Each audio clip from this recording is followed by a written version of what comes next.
1987 sub inspector ട്രെയിനിയായി Thiruvananthapuram police training കോളേജിൽ ഒരു വർഷത്തെ ട്രെയിനിങ് കഴിഞ്ഞ് 88 കോഴിക്കോട് റൂറൽ ജില്ലയിൽ പേരാമ്പ്ര, നാദാപുരം, കുറ്റ്യാടി, വടകര, കൊയിലാണ്ടി മുതലായ സ്ഥലങ്ങളിലൊക്കെ പ്രവേശനം കഴിഞ്ഞ് എൻ്റെ ആദ്യത്തെ പോസ്റ്റിംഗ് എനിക്ക് കിട്ടിയത് മലപ്പുറം ജില്ലയിലെ തേഞ്ഞിപ്പാലം പോലീസ് സ്റ്റേഷനാണ്.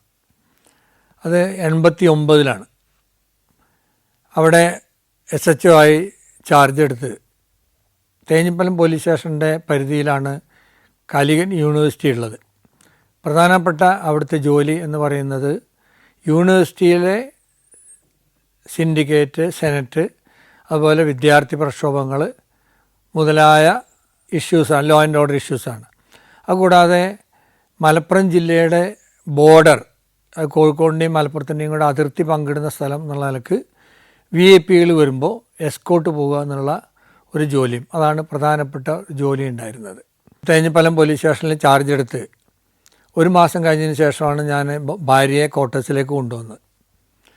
അത് ഒരു മാസം കഴിഞ്ഞപ്പോൾ ക്വാർട്ടേഴ്സ് കാണാൻ എൻ്റെ ഉമ്മയും അനിയന്മാരും പെങ്ങന്മാരും കൂടെ വന്നു. ഞങ്ങൾ 9 മക്കളാണ്. ഞാൻ രണ്ടാമത്തെ മകനാണ്.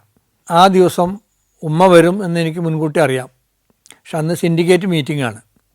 സിൻഡിക്കേറ്റ് മീറ്റിംഗ് ഉണ്ടാകുമ്പോൾ അന്ന് മലപ്പുറം AR ക്യാമ്പിൽ നിന്നാണ് എക്സ്ട്രാ പോലീസിനെ കിട്ടുക. അതുപോലെ പരിസരത്തുള്ള പോലീസ് സ്റ്റേഷനിൽ നിന്നൊക്കെ 3-4 പോലീസുകാരെ വീതം കിട്ടും. വനിതാ പോലീസുള്ളതും മലപ്പുറത്ത് മാത്രമാണ്. മലപ്പുറത്തുനിന്ന് വനിതാ പോലീസും വരും. അങ്ങനെ സിൻഡിക്കേറ്റ് മീറ്റിങ്ങൊക്കെ തുടങ്ങി. അത് കഴിഞ്ഞു, 1 മണിയായപ്പോൾ അത് തീർന്നു, പ്രശ്നങ്ങളൊന്നുമില്ല. അപ്പോൾ ആ പോലീസുകാരെയൊക്കെ ഞാൻ അതാത് സ്ഥലങ്ങളിലേക്ക് പറഞ്ഞയച്ചു. ഒരു 1:45 ഞാൻ പോലീസ് സ്റ്റേഷനിൽ നിന്ന് ജനറൽ ഡയറിയിൽ അതിൻ്റെ ബന്ധപ്പെട്ട വിവരങ്ങളൊക്കെ എഴുതി ഞാൻ ഊണ് കഴിക്കാൻ വേണ്ടി ഇങ്ങോട്ട് എഴുന്നേൽക്കുകയാണ്. ഒരാൾ ഹാഫ് ഡോറ് തുറന്ന് പെട്ടെന്ന് വന്നിട്ട് എൻ്റെ കാൽക്കൽ വീണിട്ട് പറഞ്ഞു, സാറേ അയമു വിഷം തന്നു. ഏതായമു എന്ന് പറഞ്ഞു. അപ്പോൾ ഞാൻ പാറാവെന്ന് പറഞ്ഞ് വിളിച്ചു. പാറാവ് വരുന്ന അപ്പോൾ തോക്കും പിടിച്ച് അവിടെ നിൽക്കുന്നുണ്ട്. അയാൾ ശ്രദ്ധിക്കാതെ, അയാളവിടെ നിൽക്കുന്നുണ്ടെങ്കിലും അയാളെ അടുത്ത് വരും എന്ന് അയാൾ പ്രതീക്ഷിച്ചു. പെട്ടെന്ന് എൻ്റെ റൂമിലേക്ക് ഇങ്ങോട്ട് വന്നതാണ്. ഏതാന്ന് നോക്കി തോക്കവിടെ വയ്ക്കുക എന്ന് പറഞ്ഞാൽ ഇയാളെ പിടിക്കാൻ നോക്കുമ്പോൾ അയാൾ വായിൽ നിന്ന് കുറച്ച് വയലറ്റ് നിറത്തിലുള്ള എന്തോ ദ്രാവകം വലിക്കുന്നുണ്ട്. ഞാൻ പെട്ടെന്ന് അവിടെ ഉണ്ടായിരുന്ന ഹെഡ് കോൺസ്റ്റബിൾ ഹരിദാസ് വന്നു. ഹരിദാസ് പറഞ്ഞു, സാർ ഇതെന്തോ വിഷം കഴിച്ചാണ്, നമുക്ക് സോപ്പ് വെള്ളം കൊടുത്തു നോക്കാം. ഞാൻ അവന് ഒന്നും കൊടുക്കണ്ട, വേഗം എടുത്ത് വണ്ടി കയറ്റ് എന്ന് പറഞ്ഞു. അപ്പോൾ പാറാതെ നിൽക്കണ പോലീസുകാരനും ഈ ഹെഡ് കോൺസ്റ്റബിളും മാത്രമേ ഉള്ളൂ. ബാക്കിയുള്ളവരൊക്കെ ഊണ് കഴിക്കാൻ പറഞ്ഞയച്ചു, ഡ്രൈവർ അടക്കം. ഞാൻ വേഗം വണ്ടി എടുത്തു. ഹെഡ് കോൺസ്റ്റബിളും പോലീസുകാരനും കൂടെ വണ്ടിയിൽ ഇയാളെ കയറ്റി നേരെ ഞാനും ഹെഡ് കോൺസ്റ്റബിളും കൂടെ യൂണിവേഴ്സിറ്റി ഹെൽത്ത് സെൻറ്ററിൽ പോയി. അവിടെ പോയ സമയത്ത് പറഞ്ഞു, ഡോക്ടർ ഉച്ചവരേ ഉള്ളൂ ഹെൽത്ത് സെൻറ്റർ, അപ്പോൾ ഡോക്ടർ ഊണ് കഴിക്കാൻ പോയി, ഇനിയിപ്പോൾ അങ്ങോട്ട് വരില്ല.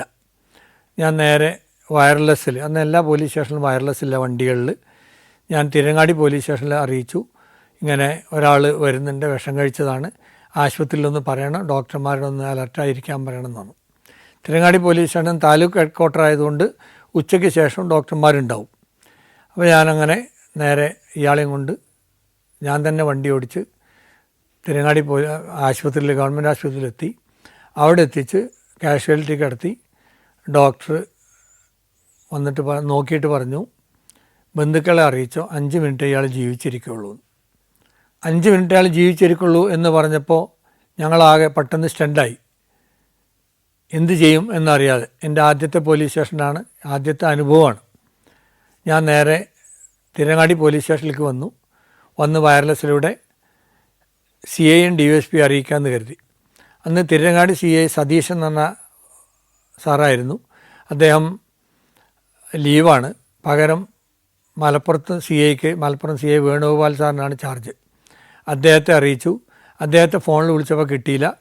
ഞാൻ വയർലെസ്സിൽ DSP അറിയിച്ചു. മാത്യു VIP ആയിരുന്നു. അപ്പോഴേക്ക് തിരങ്ങാടി പോലീസ് സ്റ്റേഷനിലെ GD ജനറൽ ഡയറിയുടെ ചാർജുള്ള ഹെഡ് കോൺസ്റ്റബിൾ എന്ന് പറഞ്ഞു, തിരങ്ങാടി ആശുപത്രിയിൽ നിന്ന് വിളിച്ചിട്ടുണ്ടായിരുന്നു, അയാൾ മരിച്ചിട്ടുണ്ടെന്നുള്ളത്. ആ വിവരം അപ്പോൾ തന്നെ ഞാൻ DSP അറിയിക്കുകയും ചെയ്തു. അദ്ദേഹത്തെ അറിയിച്ചപ്പോൾ അദ്ദേഹം പറഞ്ഞു, വിവരം ഞാൻ അറിഞ്ഞു, ഞാനിവിടെ CIനെ അങ്ങോട്ട് അയച്ചിട്ടുണ്ട്, നിങ്ങൾ ഊണ് കഴിച്ചു വെച്ചില്ല എന്ന് പറഞ്ഞു. നമ്മൾ വേഗം പോയിട്ട് ക്വാർട്ടേഴ്സിൽ പോയി ഊണ് കഴിച്ചോ, ഫാമിലി ഉണ്ടോ ചോദിച്ചിട്ടുണ്ട്, അവിടെ പോയി ഊണ് കഴിച്ചോ എന്ന് പറഞ്ഞു. ഇത് തിരങ്ങാടിക്കാർ നോക്കിക്കോളും എന്ന് പറഞ്ഞു. ഞാൻ നേരെ യൂണിവേഴ്സിറ്റി തേഞ്ഞിപ്പലം പോലീസ് സ്റ്റേഷനിൽ വന്നു. ഈ തേഞ്ഞിപ്പലം പോലീസ് സ്റ്റേഷൻ എന്ന് പറയുന്നത് യൂണിവേഴ്സിറ്റിയുടെ കോമ്പൗണ്ട് തന്നെയാണ്. റോഡിൻ്റെ മറ്റൊരു വശമാണെങ്കിലും യൂണിവേഴ്സിറ്റി നൽകിയ സ്ഥലത്ത് കെട്ടിടം കെട്ടി ക്വാർട്ടേഴ്സുകളും കെട്ടി അവിടെ നിൽക്കുകയാണ്. സ്ഥലം യൂണിവേഴ്സിറ്റിയുടെയാണ്. അപ്പോൾ ആ സ്ഥലത്താണ് പോലീസ് സ്റ്റേഷനും ക്വാർട്ടേഴ്സൊക്കെ ഉള്ളത്. പോലീസുകാർക്കുള്ള ക്വാർട്ടേഴ്സും ഉണ്ട് അവിടെ. ഞാനവിടെ സ്റ്റേഷനിൽ വന്നപ്പോൾ അവിടെ ഉണ്ടായിരുന്ന പോലീസ് ഉദ്യോഗസ്ഥർ പറഞ്ഞു, സാർ മലപ്പുറം CA വന്നിട്ടുണ്ട്, സാറിനോട് ഭക്ഷണം കഴിക്കാൻ വേണ്ടി പറഞ്ഞു, അവരന്വേഷിക്കാൻ വേണ്ടി പോയിട്ടുണ്ട് ഇയാൾ വന്ന റൂട്ട് എന്ന് പറഞ്ഞു. പിന്നെ കുറച്ച് കഴിഞ്ഞപ്പോൾ ഒരു പോലീസുകാരൻ വന്നിട്ട് പറഞ്ഞു, അയാൾ അവിടെ ഒരു ബസ് സ്റ്റോപ്പിൽ ഇറങ്ങിയിട്ട് അവിടെ ബസ് സ്റ്റോപ്പിൻ്റെ അടുത്തുള്ള ഷോപ്പിൽ നിന്ന് 2-3 മിഠായി വാങ്ങി നേരെ അക്വേഷ്യ മരങ്ങൾക്ക് ഇടയിലൂടെ ഒരു വഴിയുണ്ട് പോലീസ് സ്റ്റേഷനിലേക്ക്, ആ ചവിട്ട് വഴിയിലൂടെയാണ് ഇയാൾ വന്നിട്ടുള്ളത്. വഴിയിൽ കുറച്ച് ഫുർഡാൻ കിട്ടിയിട്ടുണ്ട്. അപ്പോൾ അവിടുന്ന് അയാൾ കഴിച്ചിട്ടുണ്ടാവും, അവിടെ മിഠായിയുടെ കവറുണ്ട് എന്ന് പറഞ്ഞു. ആ വിവരം എന്നോട് പറഞ്ഞു, സാറ് പോയി ഭക്ഷണം കഴിച്ചോ എന്ന് പറഞ്ഞു. ഞാൻ നേരെ ക്വാർട്ടേഴ്സിൽ പോയി ഭക്ഷണം കഴിക്കാൻ ചെന്നു. അപ്പോൾ അവിടെ ചെന്നപ്പോൾ എൻ്റെ ഉമ്മ അനിയന്മാരെയും കൂട്ടി അന്ന് വന്നതാണ്, ആദ്യമായിട്ട് ക്വാർട്ടേഴ്സ് കാണാൻ വന്നതാണ്. അപ്പോൾ എന്നോട് ചോദിച്ചു, എൻ്റെ നേരം വൈകിയെന്ന് ചോദിച്ചു. അപ്പോൾ സമയം ഒരു 3 മണിയായിട്ടുണ്ടാവും. ഞാൻ പറഞ്ഞു, ഇങ്ങനെ ഒരു സംഭവം ഉണ്ടായി. ഏതാളെന്ന് ചോദിച്ചു. ഞാൻ പറഞ്ഞൊരു കള്ളിമുണ്ട് എടുത്ത്. അപ്പോൾ ഇന്ന ഷർട്ടോ? അതെ. ഒരു സുമാർ 50 വയസ്സുള്ള? അതെ. അയാൾ ഇവിടെ വന്നല്ലോ എന്ന് പറഞ്ഞു. എന്തേ? അയാൾ വന്നിട്ട് കുറച്ച് വെള്ളം വേണമെന്ന് പറഞ്ഞു. ഞാൻ അടുക്കളയിൽ പോയി വെള്ളം എടുത്തിട്ട് ഷഫീഖിൻ്റെ അടുത്ത് കൊടുത്തു. ഷഫീഖ് എന്നെ അനിയൻ, അവനാ വെള്ളം കൊടുത്തു. അത് കുടിച്ചിട്ട് പറഞ്ഞു ഒരു ഗ്ലാസ് കൂടെ വേണമെന്ന് പറഞ്ഞു. ഞാൻ വെള്ളം എടുക്കാൻ പോയതാണ്. വെള്ളം എടുത്ത് 2ാമത്തെ ഗ്ലാസ് കൊണ്ടുവന്നപ്പോൾ അയാളെ കണ്ടില്ല. അയാളാണെന്ന് ചോദിച്ചു. ആ വേഷമുള്ള ആളാണെങ്കിൽ അയാൾ തന്നെയാണ്. അയാൾ ഭയങ്കരമായിട്ട് ഒന്നിച്ച് മോന്തി കുടിക്കുന്നു കണ്ടു എന്ന് അനിയനും പറഞ്ഞു. നേരെ ആ വരവ് എൻ്റെ നേരെ പോലീസ് സ്റ്റേഷനിൽ വന്ന് എൻ്റെ റൂമിൽ വന്നതാണ്. ഞാനെന്തായാലും ഭക്ഷണം കഴിച്ചു. അതിനുശേഷം മലപ്പുറം CA വേണുഗോപാൽ സാറ് സ്ഥലത്തെത്തി എന്ന് പറഞ്ഞപ്പോൾ ആ അന്വേഷണത്തിൻ്റെ കൂടെ അവിടെ പോയി അദ്ദേഹത്തെ സഹായിച്ചു. കേസ് അന്വേഷണം DSP അദ്ദേഹത്തിന് കൊടുത്തിരുന്നു. കൂടുതൽ അന്വേഷിച്ചപ്പോൾ CAക്ക് മനസ്സിലായത് ഇദ്ദേഹം ഒരാഴ്ച മുമ്പ് ഒരു ചീട്ടുകളി കേസിൽ ഞാൻ പിടിച്ച ഒരു വ്യക്തിയാണ്. ഇത് നേരെ ബസ് സ്റ്റോപ്പിൽ അവിടെ ഇറങ്ങിയിട്ട് അവിടുന്ന് 3 മിഠായി വാങ്ങി വഴിയിലൂടെ നടന്നു വന്ന്, കുറുക്കുവഴിയിലൂടെ റോഡിലൂടെ വരാതെ കുറുക്കുവഴിയിലൂടെ നടന്നു വന്ന് അവിടുന്ന് മിഠായിയും ഫുർഡാനും കൂടെ കഴിച്ച് അതിന് ദാഹം കൂടിയപ്പോൾ ക്വാർട്ടേഴ്സിൽ വന്ന് വെള്ളം ചോദിച്ച് വാങ്ങി കുടിച്ച് നേരെ എൻ്റെ സ്റ്റേഷനിൽ വന്ന് അവിടെ കുഴഞ്ഞു വീണമെന്നാണ് CAയുടെ പ്രാഥമിക അന്വേഷണത്തിൽ മനസ്സിലായത്. ഈ വിവരം DSPക്ക് അറിയിച്ചു. കുറച്ച് കഴിയുമ്പോൾ DSP സ്ഥലത്ത് വന്നു.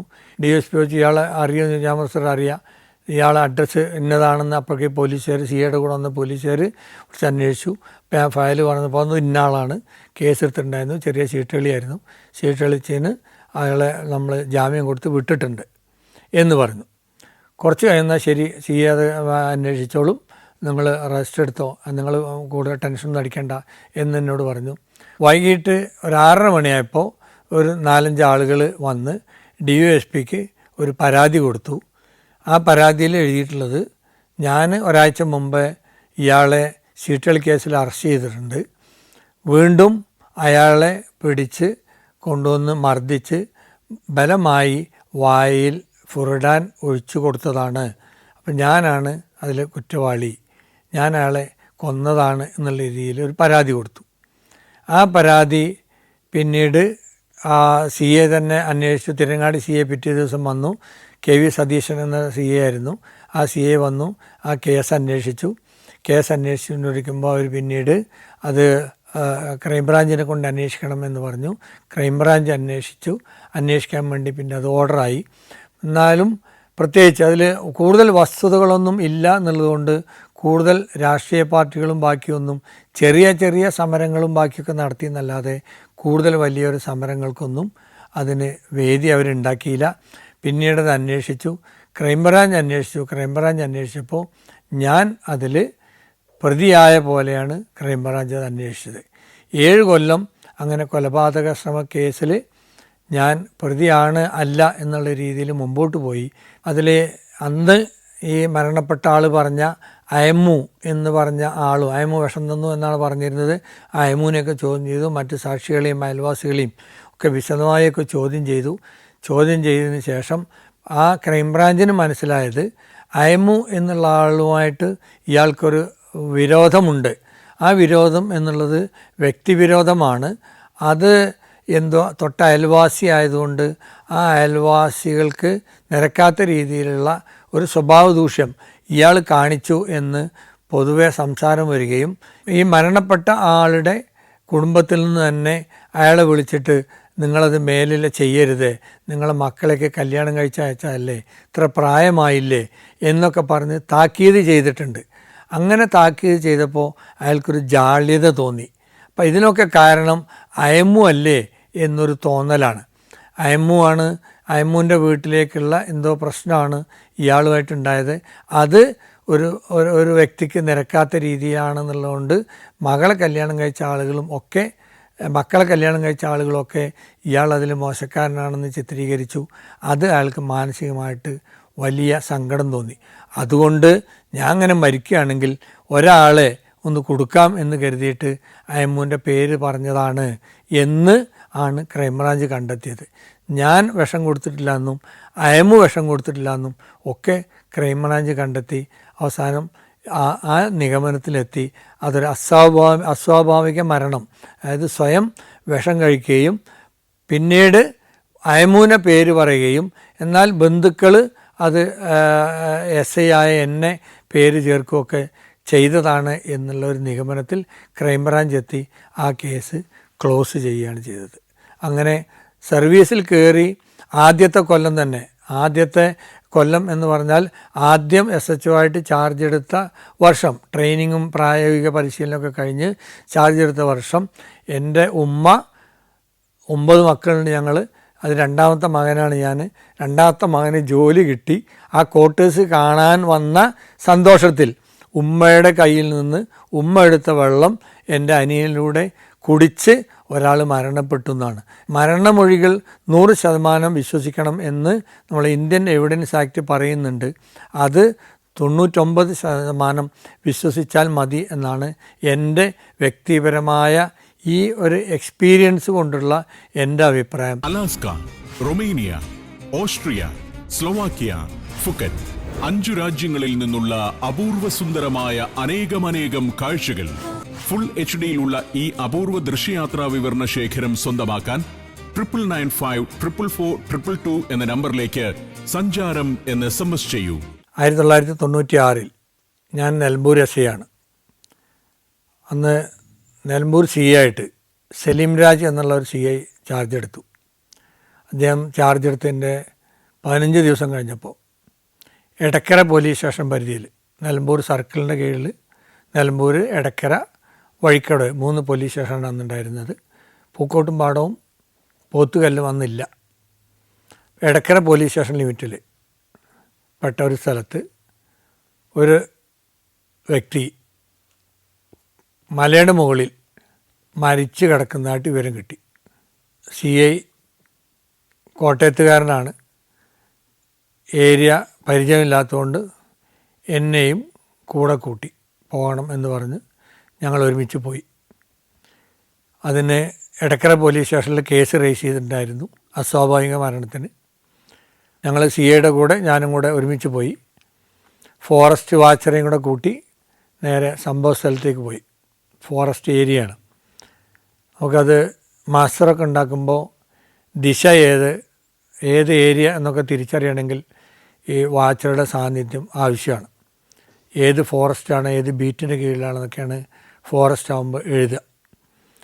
അങ്ങനെ വാഹനം നിർത്തിയ സ്ഥലത്ത്, ഫോറസ്റ്റ് ഓഫീസിൻ്റെ അടുത്ത് വാഹനം നിർത്തി അവിടുന്ന് ഒരു 1.5 കിലോമീറ്റർ മല കയറിയപ്പോൾ അവിടെ പാറയും കല്ലൊക്കെ ഉള്ള സ്ഥലത്ത് ഒരാൾ കമിഴ്ന്ന് കിടക്കുകയാണ്. അല്പം രക്തമൊക്കെ സ്ഥലത്തുണ്ട്. സുമാർ 40 വയസ്സുള്ള ഒരു പുരുഷൻ കമിഴ്ന്ന് കിടക്കുകയാണ്. ഷർട്ടും ഒരു കള്ളി മുണ്ടുമാണ് വേഷം. തലയിലും വയറിൻ്റെ ഭാഗത്തും പരിക്കുള്ളതായി പ്രത്യക്ഷത്തിൽ തോന്നി. പോലീസ് ഇൻക്വസ്റ്റ് നടത്തിയതിൻ്റെ ഭാഗമായിട്ട് ദേഹമൊക്കെ പരിശോധിച്ചു. ആളുകളെ, പരിസരവാസികളെയൊക്കെ വിളിച്ചു. ഫോറസ്റ്റ് ആണെങ്കിലും പരിസരവാസികൾ എന്ന് പറഞ്ഞാൽ അതിൻ്റെ പരിസരത്തുള്ള ആളുകളെ കൂട്ടിയിട്ടാണ് പോവുക ഇൻക്വസ്റ്റ് നടത്തുമ്പോൾ. അങ്ങനെ നോക്കുന്ന സമയത്ത് ആർക്കും കണ്ട് പരിചയമില്ല. ഇൻക്വസ്റ്റ് അവിടെ നിന്ന് നടത്തി. ബോഡി ആംബുലൻസ് വരുത്തി സ്ട്രെച്ചറിൽ പോലീസുകാരും അവിടെയുള്ള നാട്ടുകാരും കൂടെ കൂടി തോളിലേറ്റി കൊണ്ടുവന്നു. അത് ബോഡി കോഴിക്കോട് മെഡിക്കൽ കോളേജിലേക്ക് കൊണ്ടുപോയി. കോഴിക്കോട് മെഡിക്കൽ കോളേജിൽ കൊണ്ടുപോകാൻ കാരണം ആളെ തിരിച്ചറിഞ്ഞിട്ടില്ല. 2-3 ദിവസം അതിനുവേണ്ടി സൂക്ഷിക്കണമെങ്കിലുള്ള സൗകര്യം അവിടെയുള്ളൂ അന്ന് എന്നുള്ളതുകൊണ്ടാണ് അങ്ങനെ ചെയ്തത്. കോഴിക്കോട് മെഡിക്കൽ കോളേജിലേക്ക് കൊണ്ടുപോയി. പിറ്റേ ദിവസം പോസ്റ്റ്മോർട്ടം നടത്തി. ബോഡി 3 ദിവസം സൂക്ഷിക്കാൻ വേണ്ടി CI റിക്വസ്റ്റ് കൊടുത്തിരുന്നു. അത് പ്രകാരം അവിടെ സൂക്ഷിച്ചു. അതിൻ്റെ ഇടയിൽ കേസിലെ ആളെ തിരിച്ചറിയുന്നതിനും എങ്ങനെ മരണപ്പെട്ടു എന്ന് അന്വേഷിക്കുന്നതിനായിട്ട് പ്രത്യേകം പോലീസുകാർ, ചന്ദ്രൻ, രാധാകൃഷ്ണൻ എന്നീ പോലീസുകാരെ നിയോഗിച്ചയച്ചിരുന്നു. 2ാമത്തെ ദിവസം അവർ വന്നിട്ട് പറഞ്ഞു, ഈ മരണപ്പെട്ട ആൾ നീലൻ എന്ന ആളുടെ കൂടെ മദ്യപിച്ചിരുന്നു എന്ന് വിവരം കിട്ടി. അങ്ങനെ നീലൻ എവിടെയാണ് എന്നന്വേഷിച്ചപ്പോൾ ഈ മരണപ്പെട്ട കിടക്കുന്ന സ്ഥലത്തിൻ്റെ 1/2 കിലോമീറ്റർ മാറി ഉള്ള ഒരു ആദിവാസി കുടിലാണ്. ആ കുടിൽ പോയി നീലനെ അന്വേഷിച്ചപ്പോൾ നീലൻ പുറത്ത് പോയതാണ് എന്ന് വീട്ടുകാർ പറഞ്ഞു. ഇങ്ങോട്ട് പോയതാണെന്ന് കൃത്യമായിട്ട് അവർക്ക് പറയാൻ പറ്റിയില്ല. പോലീസുകാർ വീണ്ടും നീലനെ അന്വേഷിച്ച് പോയി. നീലൻ ആ മലയുടെ മറ്റൊരു സൈഡിൽ തേൻ കളക്ട് ചെയ്യുന്ന ജോലി ചെയ്യുമായിരുന്നു. അവിടെ വെച്ച് നീലനെ കണ്ടു. കൂട്ടിക്കൊണ്ടുവന്ന് നേരെ താഴെ ഇറക്കി നിലമ്പൂരിലേക്ക് കൊണ്ടുവന്നു. CI രാവിലെ പോസ്റ്റ്മോർട്ടം നടത്തിയ ഡോക്ടറെ കാണാൻ വേണ്ടി പോയിരുന്നു, മരണകാരണം എന്താണെന്ന് വ്യക്തമായിട്ട് അറിയാൻ വേണ്ടി. മരണകാരണം കല്ലുകൊണ്ട് നെറ്റിയിലിടിച്ചാൽ ഉണ്ടാകുന്ന പരിക്കാണ്, സ്വയം വീണാൽ ഉണ്ടാവില്ല എന്ന് പോസ്റ്റ്മോർട്ടം നടത്തിയ ഡോക്ടർ അഭിപ്രായപ്പെട്ടു. അപ്പോൾ ആരോ ചെയ്തതാണ് എന്നുള്ള രീതിയിൽ കൊലപാതകത്തിന് വകുപ്പൊക്കെ ചേർത്തി കോടതിയിൽ റിപ്പോർട്ട് കൊടുത്ത് കൊലപാതക കേസായിട്ട് തന്നെ CI അന്വേഷിച്ചുകൊണ്ടിരിക്കുകയാണ്. കേസിൽ അന്വേഷിക്കാൻ സഹായത്തിനാണ് എന്നെയൊക്കെ കൂട്ടിയത്. രാധാകൃഷ്ണൻ, ചന്ദ്രൻ എന്നീ പോലീസുകാർ നീലനെ കൂട്ടി പോലീസ് സ്റ്റേഷനിലേക്ക് വന്നു. ഞാൻ അയാളെ നീലനുമായിട്ട് സംസാരിച്ച് ചോദ്യം ചെയ്തുകൊണ്ടിരിക്കുമ്പോൾ മെഡിക്കൽ കോളേജിൽ പോയ CI മടങ്ങി വന്നു. നീലൻ ആദിവാസി വിഭാഗത്തിൽപ്പെട്ട ആളായതുകൊണ്ട് അവർ പ്രത്യേക ഭാഷയിലാണ് സംസാരിക്കുക. അപ്പോൾ ആ ഭാഷ സംസാരിക്കുന്ന സ്ക്വാഡിലെ ചന്ദ്രൻ ആ ഭാഷയിൽ അയാളോട് ചോദിച്ച് കാര്യങ്ങൾ മനസ്സിലാക്കിയപ്പോൾ മരണപ്പെട്ട ആളെ അറിയില്ല എന്ന് പറഞ്ഞു. രണ്ടാമത് വീണ്ടും എടുത്തെടുത്ത് ചോദിച്ചപ്പോൾ നിങ്ങൾ ഒരുമിച്ച് മദ്യപിച്ചിരുന്നത് കണ്ടവരുണ്ടല്ലോ എന്ന് പറഞ്ഞപ്പോൾ അത് മദ്യപിച്ചിട്ടില്ല എന്ന് ആദ്യം പറഞ്ഞെങ്കിലും പിന്നീട് അയാൾ സമ്മതിച്ചു, എൻ്റെ മുക്കത്തുള്ള ബന്ധുവാണ് എന്ന് നീലൻ സമ്മതിച്ചു. പേര് ചോദിച്ചപ്പോൾ കോരൻ എന്നാണെന്ന് പറഞ്ഞു. കോരൻ എങ്ങനെ ഇവിടെ വന്നു എന്ന് ചോദിച്ചാൽ ഇടയ്ക്കിടയ്ക്ക് വരും, വീട്ടിൽ വരും. അങ്ങനെ ഒരുമിച്ച് ഞങ്ങൾ ചാരായം ഉണ്ടാക്കി കഴിക്കും. അങ്ങനെ കഴിച്ചതാണ്. കഴിച്ച് അവനവിടെ ഇരുന്നിരുന്നു. ഞാൻ എൻ്റെ വീട്ടിലേക്ക് പോയി. ഓൻ കുറച്ച് കഴിഞ്ഞാൽ നാട്ടിൽ പോവുകയാണെന്ന് പറഞ്ഞു. ഞാൻ പിരിഞ്ഞതാണ് എന്നാണ് ഈ നീലൻ പറഞ്ഞത്. നീലൻ പറഞ്ഞത് സത്യമല്ല എന്ന് തോന്നിയതുകൊണ്ട് നീലനോട് നിൻ്റെ സത്യം പറഞ്ഞില്ലെങ്കിൽ നിൻ്റെ വീട്ടുകാരും ഭാര്യയും കുട്ടികളൊക്കെ പ്രതിയാവും എന്ന് പറഞ്ഞു. അങ്ങനെ ചോദ്യം ചെയ്യൽ രാത്രിയും തുടർന്നു. അവസാനം 11 മണിയായപ്പോൾ, രാത്രി 11 മണിയായപ്പോൾ നീലൻ പറഞ്ഞു, എൻ്റെ കൂടെ സുരേഷ് ഉണ്ടായിരുന്നു. ഞങ്ങൾ രണ്ടാളും കോരനും കൂടെയാണ് മദ്യപിച്ചത്. ഞാൻ നേരത്തെ പോയി. പിന്നെ അവിടെ ഉണ്ടായിരുന്നത് സുരേഷും കോരനുമാണ്. സുരേഷിനോട് ചോദിച്ചാൽ കാര്യങ്ങൾ അറിയാം. ആരാണ് സുരേഷ് എന്ന് ചോദിച്ചപ്പോൾ പറമ്പിന് ചുറ്റും കമ്പിവേലി കെട്ടിയ വീടുള്ള സുരേഷാണ്. അത് ആദിവാസി വിഭാഗത്തിൽപ്പെട്ടാണോ എന്ന് ചോദിച്ചപ്പോൾ അല്ല എന്ന് പറഞ്ഞു. എന്തായാലും സ്ക്വാഡുകാരെയും കൂട്ടിയിട്ട് ഈ വിവരം ശരിയാണോ എന്ന് വെരിഫൈ ചെയ്യാൻ വേണ്ടി ഞാനും ഈ പോലീസ് ഉദ്യോഗസ്ഥരും കൂടെ CIയും എല്ലാവരും കൂടെ പോയി. സുരേഷിൻ്റെ ഇയാൾ പറഞ്ഞത് ശരിയാവും എന്നുള്ള വിശ്വാസത്തിൽ അവിടെ പോയി. സുരേഷിൻ്റെ ആ വീട് കണ്ടെത്തി. അത് ഫോറസ്റ്റ് വാച്ചറെ രാത്രി വിളിച്ചുണർത്തി അന്വേഷിച്ചപ്പോഴാണ് വീട് കണ്ടെത്തിയത്.